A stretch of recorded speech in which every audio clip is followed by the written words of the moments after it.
தூத்துக்குடி சட்டமன்ற தொகுதி திமுக வேட்பாளரும் அமைச்சருமான கீதா ஜீவன் தொகுதிக்குட்பட்ட பல்வேறு பகுதிகளில் தீவிர வாக்கு சேகரிப்பில் ஈடுபட்டார்.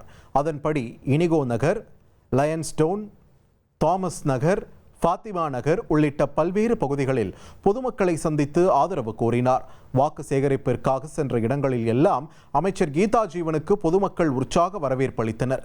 மக்களுடன் நேரடியாக கலந்துரையாடிய அமைச்சர் கீதா ஜீவன் தொகுதி வளர்ச்சிக்கான பணிகளை தொடர்ந்து முன்னெடுத்துச் செல்ல மக்களின் ஆதரவு அவசியம் என வலியுறுத்தி தேர்தலில் உதயசூரியன் சின்னத்திற்கு வாக்களிக்குமாறு கேட்டுக்கொண்டார்.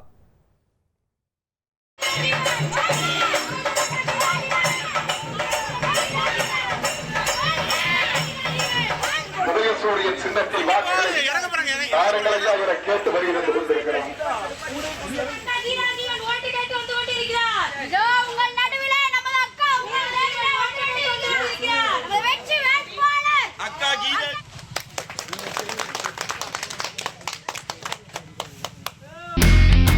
இனி செல்லும் இடமெல்லாம் செய்தி. தந்தை டிவியின் வாட்ஸ்அப் சேனலை ஃபாலோ பண்ணினா செல்ல இருக்கும் இடமெல்லாம் செய்தி. இதோ QR கோட் இப்பவே ஸ்கேன் பண்ணுங்க, ஃபாலோ பண்ணுங்க.